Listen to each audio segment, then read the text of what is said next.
श्री सच्चिदानंद सद्गुरु साईनाथ महाराज की जय। श्री सच्चिदानंद सद्गुरु भरद्वाज महाराज की जय।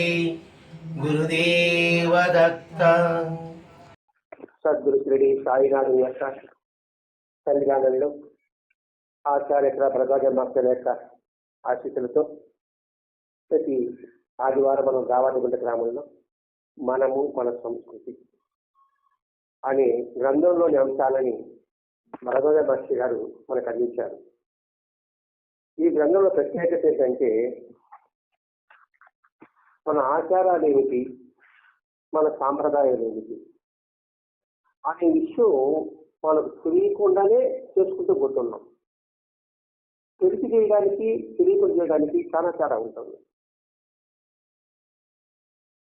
అంటే ప్రతి ఒక్క విషయం కూడా లోతుగా పరిశీలించాలి. వేప చెట్టు దాని ప్రత్యేకత ఏమిటి, అశ్వత్థ వృక్షం అంటే రావి చెట్టు దానికి ప్రత్యేకత ఏమిటి, ఇటు ఆధ్యాత్మికంగా ఇటు సైన్స్ పరంగా కూడా. మనకి దత్తాత్రేయునికి ముఖ్యమైన చెట్టు ఏది? ఔదంబర్ అంటారు. ఔదంబర్ అంటే మేడి చెట్టు. మరి మేడి చెట్టుకు ఉన్న ప్రత్యేకత ఏమిటి, మేడి చెట్టుకి ప్రాశస్త్యం ఏమిటి? మేడి చెట్టు అంటే ఏంటి? అతి చెట్టు. అతి చెట్టు అంటారు. అతి చెట్టు మేడి చెట్టు అంటారు. ఆ మహారాజు ఔదంబర్ అంటారు. ఆ ఔదంబరు అంటే ఆ మేడి చెట్టు ఒక్కొక్క చెట్టుకి ఒక ప్రాముఖ్యత ఉంటుంది. ప్రతి ఒక్క వస్తువుకు ప్రాముఖ్యత ఉంటుంది, ఒక్కొక్క వ్యక్తికి ఒక ప్రాముఖ్యత ఉంటుంది.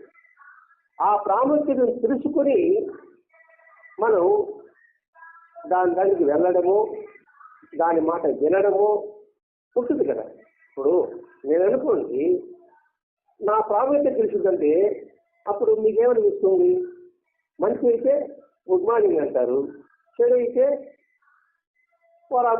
అంతే కదా. అట్లాగే ప్రతి ఒక్క విషయంలో కూడా మనం లోతుగా వారి యొక్క విశిష్టమైన తత్వాన్ని మనం గ్రహించగలగాలి. మేడి చెట్టు శాంతికి చిహ్నం అన్నారు.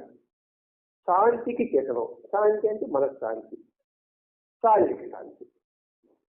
మరి మేడి చెట్టు ప్రత్యేకత ఏమిటంటే శాంతి చిహ్నం అన్నాడు. ఏమి శాంతి, ఏమి ప్రత్యేకత అంటే ప్రహ్లాదుడిని తెలుసుంటాం. హిరణ్యకశిపుడు హిరణ్యకశిపుడు సంప్రదించడానికి కోసంగా విష్ణుమూర్తి నరసింహ అవతారాన్ని ఎత్తాడు. నరసింహ అవతారాన్ని ఎత్తాడు. ఒక నరసింహ అవతారం కొత్త తీర్చాడు. సినిమా చూసుకుంటాం మనం. తీసినప్పుడు అతడు విషయం కదా, గోళికి విషయం పట్టింది. మరి దానికి నివారణ ఏమిటంటే అట్టిపొడి నివారణ. అందుకని అట్టి పళ్ళతో ఆయన కోళ్ళ విషయం నివారణ అయిందనేసి ఆ మేడి చెట్టులో నేను నివాసం చూపిస్తాను అని చెప్పుకున్నాడు. ఇక్కడ శాంతికి చిహ్నం అన్నాడు కదండి. శాంతి అంటే ఆయన దేహానికి శాంతి. ఆ తత్వం తెలుసుకుని ఆ చెట్టు పూజ చేసి ప్రదర్శించామనుకోండి మనసుకు శాంతి. అలాగే వేప చెట్టు ప్రదర్శన చేస్తున్నాం. వేప చెట్టు ఆయుర్వేదంలో ఔషధంలో ప్రత్యేకమైన స్థానం పొందింది. అయినప్పుడు వేప చెట్టు శివతత్వం అంటారు. అప్పుడు వేప చెట్టు ప్రశ్న అనుకోండి శివతత్వం ద్వారా మనశ్శాంతి, ఆరోగ్యానికి చేకూరుతుంది. అలాగే రావి చెట్టు. రావి చెట్లు మహావిశ్వ స్వరూపం, బ్రహ్మ విశ్వమహేశ్వర స్వరూపం ఉంటారని అర్థం. ఆ చెట్టు ప్రశ్న చేస్తే అటు మనశ్శాంతి, ఇటు శారీరక శాంతి, ఇది రెండూ ఉంటుందన్నమాట. అందుకని ఇక్కడ ఔదంబరు శాంతి చిహ్నము. ఈ దత్తాత్రేయ స్వామికి చాలా పవిత్రమైనది. మనం ఏ దత్తాత్రేయులు వెళ్ళా కూడా ఔదంబర చెట్టు ప్రత్యేకంగా ఉంటుందన్నమాట. అది ఔషధాలు లేవు. ఇప్పుడు కూడా కొంచెం పుండ్లు గీములు ఉండదనుకోండి, త్వరగా ఆరాలంటే అట్టి పండ్లు డ్రై అయి ఉంటాయి అన్నమాట. అంజీరా అంటారు దాన్ని.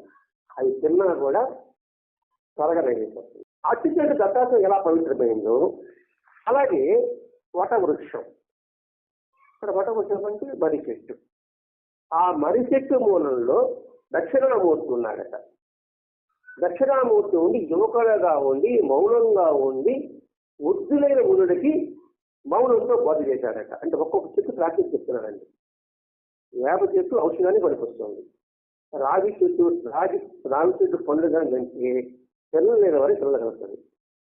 అంటే ఆయుర్వేదం గురించి చెప్తున్నాం. ఇలాగే మేడు చెట్టుకి అయితే ఏదైనా దెబ్బలు గాయాలు అయినప్పటికీ వాడికి నివారణ ఉంటుంది. ఇక్కడ మర్రి చెట్టు వటపచ్చ స్థాయి అంటారు. కిషోరుడు మర్రి జాతంలో ఉన్నాడంటారు. ఆ మూలంలో దక్షిణామూర్తి కూర్చుని మౌనంగానే బోధ చేశాడట. మౌనంగానే కాకు కూర్చుంటారు. మీ ప్రశ్నలన్నీ సమాధానాలు వచ్చేస్తాయి. వటమూర్తి మూలంలో దక్షిణామూర్తి కూర్చున్నాడు అని ఏం చెప్తాడు? శంకర భగవద్పాదులు చెప్తాడు. ఇప్పుడు ఏంటి? ఔదంబరం శాంతికి ఎలా మూలము? ఇటు మానశాంతికి ఇటు శారీరక శాంతికి అది ఒక గుర్తు. ఇప్పుడు ఎక్కడైనా మేడి చెట్టు చూసినప్పుడు మనకి ఎవరు గుర్తొస్తారు? దత్తాత్రేయుడు గుర్తొస్తారు. మేడి చెట్టు అనే పదం వినగానే మనకు దత్తాత్రేయుడు గుర్తొస్తాడు. అంటే భగవంతుడు గుర్తు రావడానికి కారణభూతమైన చెట్టు శాంతికి మూలం. ఒక విషయం అనుకోండి, ఒక మంచి వ్యక్తి అనుకోండి, ఆ మంచి వ్యక్తి పేరు వింటానే మనకి ఎలా ఉంటుందండి? మనశ్శాంతి ఉంటుంది కదండి. అట్లాగే అది ఇప్పుడు ఈ శాంతి చిహ్నం అని చెప్పడానికి ఇవి చెప్తున్నాను అనమాట. దత్తాత్రేయుడు ఔదంబరుని ఆశ్రయించాడని సాంప్రదాయం. వీరి అవతారం నృసింహ సరస్వతి. దత్తాత్రేయుడు రెండో అవతారం నృసింహ సరస్వతి. ఒక శ్రీపాద వల్లభుడి పిఠాపురం, రెండోది కరంగాలో ఆయన జన్మించాడు. ఆ తర్వాత నరసింహవాడు ఉన్నాడు. గాంధాపూర్కి వచ్చాడు. ఇదే గాంధాపూర్లో ఒక కుస్తీ వ్యాధి ఒకటి, నరహరి శర్మ కుస్తీ వ్యాధి నరసింహ వచ్చినప్పుడు అప్పుడు వాడు కట్టెలు పోపించుకోబోతున్నారు. ఎత్తుకోబోతుంటే దాంట్లో వచ్చి ఇది వేడి చెట్టు ఇందు పెరుగు కోమలు ఉన్నాయి. దాన్ని తీసి ఇతనికి ఇచ్చి దీన్ని నాటు, దీనికి రోజు నీళ్లు పోయి ఇది చిగురిస్తే ఇది వ్యాధి నివారణ అవుతుంది. సాధ్యమా అసాధ్యమా? ఎండు పెరుగు కొమ్మలు ఏదైనా పచ్చి కొమ్మలైనా ఉంటే సరైన చిగురు అనుకోవచ్చు అని చేస్తారు కదా. మొక్క అంటేసినప్పుడు అది మొలకెత్తేస్తాము. ఎండిపోయిన మొక్కలు చేసినాడు, విడిపోయమన్నాడు. అతడు అందరూ ఎలా చేశాడు? పుట్టినాడు పోదరా, పోదని చెప్పలేక ఆయన ఇంటికి విడిపోతున్నారా అంటే ఆయన ఒకటే మాట్లాడినాడు, ఆయన చెప్పిన పని చేయడం నా ధర్మం, ఆ ఇచ్చిన మాట పెట్టుకోవడం ఆయన కర్తవ్యం. చెప్పాడు కదా నీ పుట్టిన చేయబడుతుంది ఆయన మాట ఇచ్చాడు కదా, కాడు కర్తవ్యం ఆయనకే కదా. ఆయన చెప్పిన పని చేసేది నా సంగతి ఆయన చూసుకుంటాడు. ఆలోచించండి, ఎందుకు ఈ ఊర్లో అనుకోండి ఆయన ఎందుకు నాటమని ఈడుకోమంటే అందరూ నమ్ముతారా లేకపోతే చపాతి అంటారా? విశ్వాసం కొండలనే కనిపిస్తుంది చెప్తాను కదా, అదన్నమాట. అలాగే ఇప్పటికీ ఆ మేడు చెట్టు ఆ గాంధాపూర్లో ఆ సంఘం ఉంటుంది, ఇప్పటికీ ఉంది. ఇంకా మన వాళ్ళు మన ఆంధ్ర వాళ్ళు ఉన్నారే సామాన్యులు కాదు, అపార భక్తి మంచి వీలేస్తాను మన చెట్టు. ఒకడు పోయేది అయ్యో దాన్ని, ఒకడు పోయేది ఆ పెట్టుకుంటాడు, చెట్టు దాడి చూసుకుంది అది వలక పెట్టారు. ఇప్పుడు తాగేది అడిగిలే అందుకు తాగి నమస్కారాలు పెట్టుకుంటా ఉన్నారు. మన ఆంధ్ర వాళ్ళ వల్ల అది కష్టపోయా. తాగితే రాదండి, వాళ్ళ ఇష్టం వస్తుంది, భగవంతుడు ఇష్టం వస్తుంది, మన దాచికే రాదు. పూజలు దేవాలయానికి వెళ్ళామనుకోండి, పూజాది ఇస్తే ఆ పూజకి ఫలితం ఉంటుంది, మనం ఎత్తుకుంటే ఫలితం ఉంటుంది. మనం ఎత్తుకుంటాం సామాన్యంగా, అంటే అందుకు చేసే పని అదే. నేను కూడా పూలు ఉంటాయి కదా చేతుల్లో, ఫలితం మాత్రం శూన్యం. అంటే ఇది మహాత్మ స్పర్శతో వచ్చిందే పవిత్రమైందన్నమాట. ఆ గాంధాపూర్ ఉందన్నమాట. ఆ వృక్షం ఇప్పటికీ పూజ చేస్తూ ఉంటారు. ఏదో హిందూ సాంప్రదాయంలోనే ఉండే ఇంకెక్కడ లేదా? చెట్లు పుట్టలు పూజిస్తారే, మిగతా మతం వాళ్ళు పూజించరు కదా అంటారు కదండి. ఇదంతా పనికి మనం వాళ్ళు చెప్తారు. విషయం తెలియక అంటున్నారు వాళ్ళు కూడా. వాళ్ళ సాంప్రదాయంలో కూడా ఉంది అది తప్పదు. ఇప్పుడు ఆ సాంప్రదాయం ఏంటంటే ఈ భాగంలో ఒక మతానికి సంబంధించింది కాదు. ఇజ్రాయెల్ అంటే క్రైస్తవ, హీబ్రూ సాంప్రదాయం. హీబ్రూ సాంప్రదాయం కూడా ఆ చెట్టు పవిత్రమే. ఏది వేరు చెట్టు, అది కూడా పవిత్రమే. నిజానికి అన్ని చెట్ల కన్నా కూడా ఆ చెట్టుకి ప్రాధాన్యత. మన జాతీయ పుష్పం ఏంది? లోటస్. ఎట్లయితే మనకి జాతీయ పుష్పం లోటస్, ఆ విధంగా ఆ ప్రాంతంలో సంప్రదాయం వాళ్ళకి ఈ వేడి చెట్టే పవిత్రత. తమ జాతిని భగవంతుడు తనదిగా ప్రత్యేకించి ఎన్నుకున్నారని వారి ధర్మాన్ని ఆచరించి ఆయన పంపిన ప్రవక్తల ఆదేశాలను శిరసా వహించిన వారిని ప్రారంభిస్తుడు, అంటే వైకుంఠానికి చేరుస్తారని వాళ్ళు నమ్ముతారు. ఈ పదం ఉంది, కానీ పదాన్ని ఇక్కడ వాడడం లేదు వాళ్ళు. దాన్ని బదిలిస్తూ ఆ దేశంలో గోధుమలు, ద్రాక్ష తోటలు, ఔరంబలు సమృద్ధిగా ఉంటాయి అంటుంది బైబిల్లో పాత నిబంధనలోని దుకిదోనమి. పాత నిబంధన పొడుగు ఇది, ఇప్పుడు కొత్త నిబంధన అవసరం అందరూ. పాత నిబంధనే ఆదర్శించలేదా బైబిల్ కాదు. ఇప్పుడు పేరు చెప్పాను కదా, పాత నిబంధన చూసుకోవాలి. అయితే ఇది బైబిల్లో కూడా ఇది బైబిల్ ఎవరంటే మోషే అన్నవాడు పేరు ఉంటాడు కావాలండి. వాడిని కనుమని పేరు. ఇప్పుడు ఆ మోషే చాలా గొప్ప ప్రచారకర్త అసలు. ఆ మోషే రాసిన 5వ గ్రంథంలో దుకిదోనిమో అనే గ్రంథంలో ఈ చెట్టు గురించి స్పష్టంగా ఉంది. రాయాలంటే పాత్ర మొత్తం మాత్రమే చదవాలన్నా, చదివి ఏ పేరులో ఏమవుతుందో గుర్తుపెట్టుకోవాలన్నా మొదలు. అక్కడే కాదు, ఒకనాటికి భూమి మీద దేవరాజ్యం ఉంటుందని, ఆ రోజు మానవులందరూ కూడా శాంతి శబ్ద వర్ధిల్లుతారని వారి మతగ్రంథాలు చెబుతున్నాయి.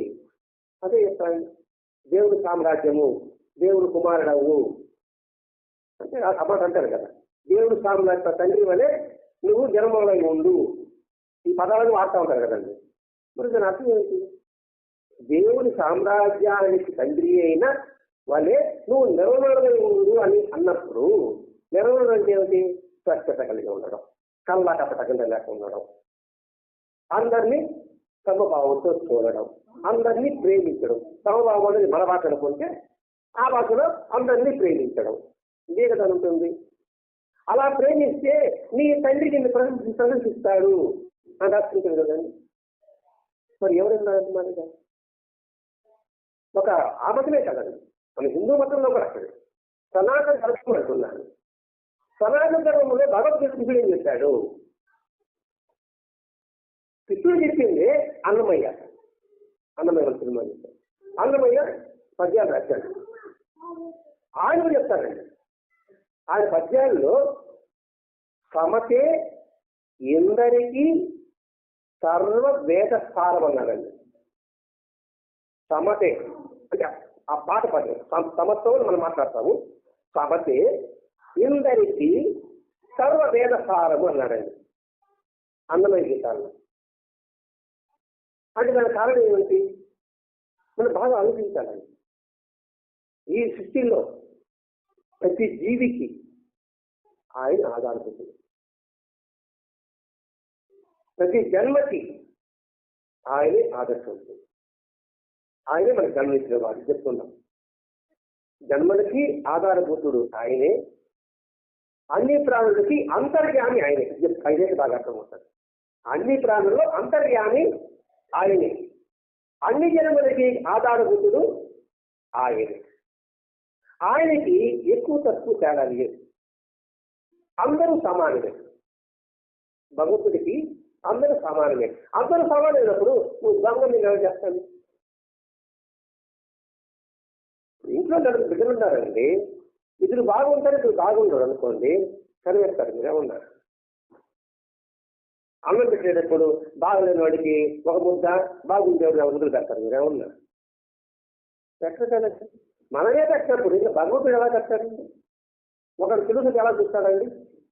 నేను తెలుస్తానండి. ఈ విషయాన్ని గ్రహించిన వాడు సమర్థ సాధకుడు. సాధకుడు కాదు, సమర్థ సాధకుడు. ఈ విషయాన్ని గ్రహించిన వాడు. మరి సాధకుడైన తర్వాత ఎక్కువ తప్పేలా చేస్తారండి. మరి అందరూ ఉంది అంటారే ఒకడేరా, నేను సాధకుడు చెప్పుకుంటే ఓటు పెట్టుకోలే. అది ఆచరణ కనబడాలి కదా. అట్లాగే అన్ని విధాలా మంచిని చెడు రుజువు చేసుకునేవాడు స్థితప్రజ్ఞుడు. అందరిలో దర్శించేవాడు సర్వ ఆరాధకుడు. మెల్లగా చెప్తున్నాడు అందులోనే. మొట్టమొదటేమో సమర్థ సాధకుడు, తర్వాత ఏమో స్థితప్రజ్ఞుడు. అంటే అన్నిటికీ సమానం చూసుకుంటాడు వాడు. వాడి కష్టమైన ఒకటే, సుఖమైన ఒకటే, పెద్దవాడైన ఒకటే, మంచివాడైన ఒకటే, రాత్రి అయినా ఒకటే, పగలైన ఒకటే, రేగైన ఒకటే, చదివిన ఒకటే. అటువంటి వాడు స్థితప్రజ్ఞుడు. తర్వాత వాడేమిటి, అందరిలో ఆ తత్వాన్ని దర్శించేవాడు వాడు ధర్మ ప్రచారకుడు, అంటే సర్వదర్శనుడు. ఈ మూడు కలిగి ఉండాలి. ఇదే అన్నమగీత. అన్నమ చెప్పినా, భగవద్గీత చెప్పినా, బైబిల్ చెప్పినా, ఖురాన్ చెప్పినా ఒకటి మాత్రం ఇదే. ఆ మతగ్రంథాలు ఏం చెప్తున్నాయి, దేవుని రాజ్యం వస్తుంది. ఇక్కడ దేవుని రాజ్యం అంటే ఏంటండి, జ్ఞానం కలిగి వస్తారని అర్థం. జ్ఞానం కలిగిన వాళ్ళప్పుడు, పరిపాలకుడు జ్ఞానవంతుడినప్పుడు ప్రతి కూడా జ్ఞానవంతులుగా ఉంటారు. అదే జ్ఞానరాజ్యం. రామరాజ్యం అంటారు కదండి. వీళ్ళు దేవుని రాజ్యం అన్నారు, మనం రామరాజ్యం అంటున్నాం. రామరాజ్యం రాముడు ఎలా ఉన్నాడు, ప్రజలు ఎవ్వరికి నొచ్చు లేకుండా దాన్ని పరిపాలించాడు. ధర్మరాజు అందరికి దానం చేసేవాడు కదా. నేను అన్నికి వాళ్ళు దానం చేసిన, వీళ్ళు దానం చేసిన, వీళ్ళు దానం చేసిన చెప్పేవాడు. నాకన్నా తప్పవాడు ఎవడు లేని చెప్పేవాడు. అక్కడ బలిచక్ర దగ్గర తీసుకొచ్చాడు. అది చెప్పేటప్పటికీ బలిచక్ర అంటాడు, నా రాజ్యంలో చేయి చాటి ఎవడు లేడన్నాడు. యాడకుడు ఎలా ఉందో, నా రాజ్యంలో చేయి చాటేవాడు లేడు అంటే ఏంటి, అందుకు పనిచేసేవాడు. నువ్వు దాని నుంచి సౌలభ్యం చేస్తావు. అదే మన ఉచిత పథకాలు. ఇది ఎలా ఉంటారు, ఈ మహాభారతం తెలుసుకున్నది. ఉచిత పథకాల సౌలభ్యం వస్తుందా, పదిహేను నాటకం వస్తుందా? ఇంకా చెప్పాడు, మాకు అడిగేవాడే లేదండి, ఇచ్చేవాడు తప్ప. ఇచ్చేవాడంటే వాడు తప్ప కాదు కదా, డబ్బు తప్పతే కూడా డబ్బు ఉంటారు చేతుల్లో. అంటే మా రాజ్యంలో అందరూ కష్టపడి చేసేవాళ్ళే. చూడండి మనకి ఎన్ని వస్తున్నాయి ఇక్కడ. అందుకే దేవుని రాజ్యం ఉంటుందని వాళ్ళందరూ శాంతి సముద్రం వదులుతారని వారి బతకథలు చెప్తున్నాయి. ఈ శాంతి సముద్రం వదిలేవారే భక్తి చక్రవర్తి రాజ్యం అనుకున్నాం అని అంగమతం చెప్తుంది. ఈ యొక్క శిక్షణాలని బైబిల్ పాత నిబంధనలో గ్రంథాలలో ఉంది. ఇది మాసంగా రాసిందండి. ఆయన వయసులో బ్రాహ్మణుడు భగవద్గీత చదువుతుంటే బైబిల్లో కూడా లాగుతున్నాడు, ఖురాన్లో తెలుసుకుంటున్నాడు. ఎందుకని మనకి చెప్పడం కోసం అండి. ఇప్పుడు నన్ను ఎంత కష్టపడి ఆలోచిస్తాను. సామాన్య మనిషిగా ఉన్నాడు, కానీ ఇది అసామాన్యుడిగా ఉన్నాడు. బైబిల్లో రాజులు బుక్కండి ఈ కావాలనుకుంటే కృషి బైబిల్ వస్తుంది ఎప్పుడు ఏ పత్రాలు పెట్టారు కూడా రాజులు అంట అంటే అది బుక్. ఇది పాత నిబంధనలోని 11వ పుస్తకం అన్నమాట. అంటే ఒక పాట ఉంటాయి కదా, పాత నిబంధనలో ఈ రాజులు అనేది 11వ పుస్తకం. మళ్ళా మీకా అంటే 4 అది కూడా వస్తున్నాడండి. రాజుల్లో 105వ అధ్యాయము 33లో ఇది ఉంది. అలాగే మీకలో 4వ వచనం అంటారు కదా, అందులో ఉంది. ఈ మీకా వచ్చి 33వ పుస్తకం అన్నమాట. ఈ 33వ పుస్తకంలో 7 అధ్యాయాలు ఉంటాయట. ఇంకొకరు వస్తాను ఆయన 7 అధ్యాయాలు ఉంటాయట. ఇది పుస్తకాలు ఉండదైనా. అయిన తర్వాత జెక్కారియా 3:10 అంటే 3 అధ్యాయం 10వ వచనం అంటూ ఉంటారు కదండి. అది వచ్చి 38వ పుస్తకం అన్నమాట పాత నిబంధనలో. దాంట్లో 14 అధ్యాయాలు ఉంటాయట. ఇవన్నీ చదవాలి కదా ఆయన, చదివితే తప్ప ఎలా చెప్పగలుగుతాడు? ప్రతి ఒక్కరూ తన యొక్క ద్రాక్ష తీగ కింద, ఉదుంబర వృక్షం కింద కూర్చుని ఉంటాడు అని చెబుతాయి. ఏది ఇవన్నీ కూడా ప్రతి ఒక్కరు తన యొక్క ద్రాక్ష తీగ కింద, తీగ తలుపుతుంది కదండి. అంటే నా భావాలు, నా ఇవన్నీ ఆలోచనలు కూడా ఒక తీగలాగా ఉంటాయి. అది అల్లుకోవాలి, అల్లుకొని దాని కింద ఉంటాయి. ఉదంబర వచ్చే కింద కూర్చుని ఉంటాడు చెప్తున్నారు. ఇవన్నీ మేలు చేస్తే మన వరకు అనుకున్నాం. 7 సంవత్సరాలు కూడా మేరుకి నీ వరకు కాదు రాని అని చెప్తున్నారు. నీ వరకు కాదు రాయనా, ఇది అందరూ సంబంధించిన మాస్టర్ గారు. అసలు చెట్టుని పూజించడం సాంప్రదాయం. ఏ చెట్టునే కానీ ఎందుకు పూజించారు? చెట్టుని వెళ్ళి పెద్దగా పూజిస్తున్నారు. సింపుల్ ఏమీ లేదు. మన కార్బన్ డైఆక్సైడ్ తీసుకుని ఏం తీసుకుంటున్నాయి, అదే ఇస్తున్నది. మరి పూజించాల పర్లేదా? సింపులే.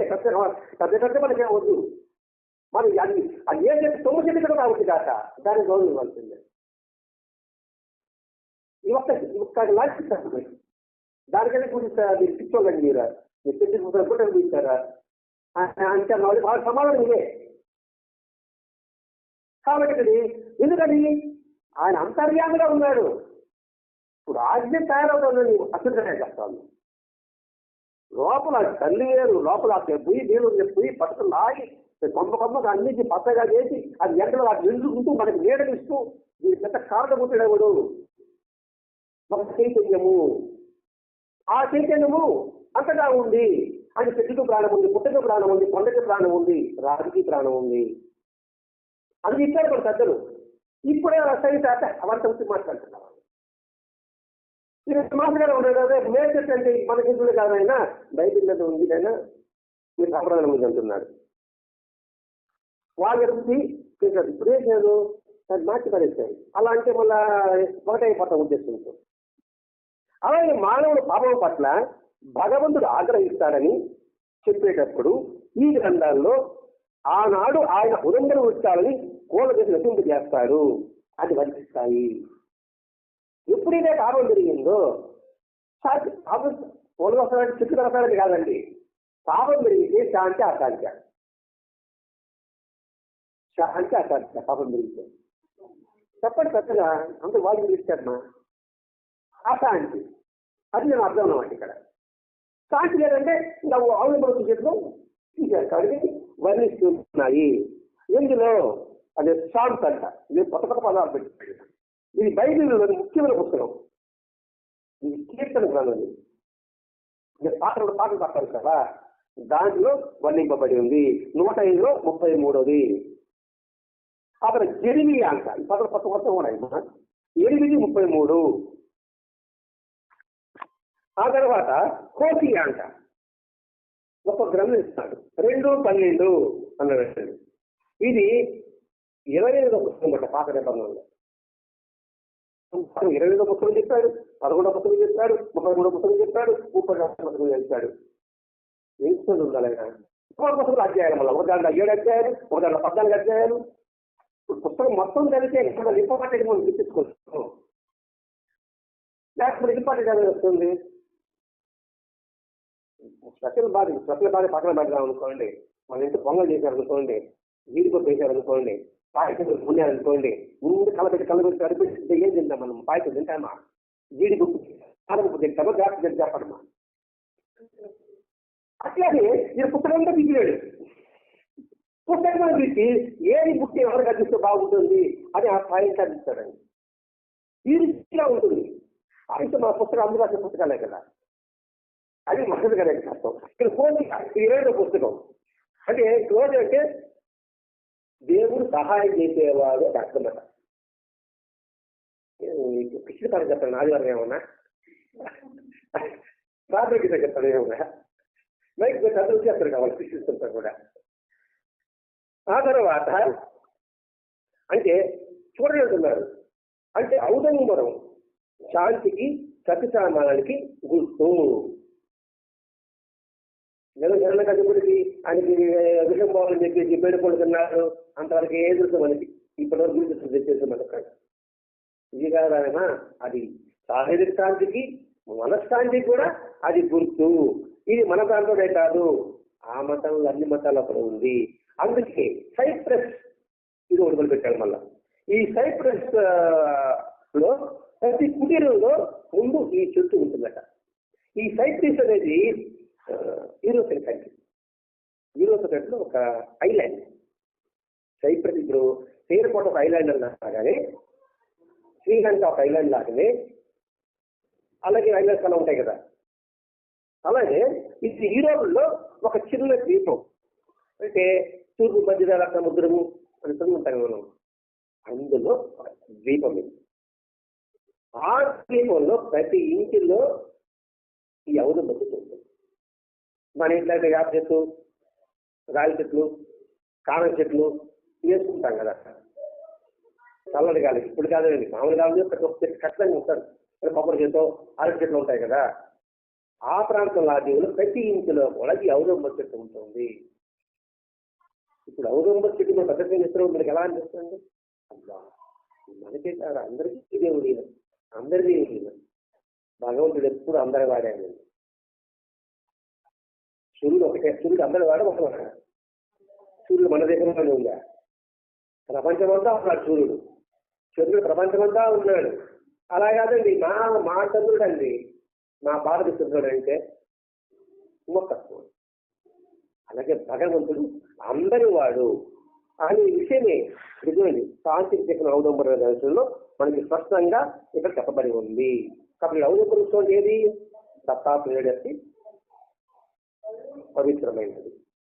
వటవృక్షం ఏదైతే దక్షిణామూర్తికి పవిత్రమో, అశోక వృక్ష మహావిష్ణువుకి ఎలాగైతే పవిత్రమో, రావి చెట్టు ఏ విధంగా అయితే శివస్వరూపంగా చూస్తామో, ఔదంబర వృక్షం దత్తాత్రేయుడికి పవిత్రమే కాకుండా బైబిల్లో ఉన్న పాత నిబంధనల ప్రకారంగా కూడా వారికి ముఖ్యమైనది అనేది ఈరోజు మనకి శక్తి. श्री सच्चिदानंद सद्गुरु साईनाथ महाराज की जय। श्री सच्चिदानंद सद्गुरु भरद्वाज महाराज की जय। गुरुदेव दत्त।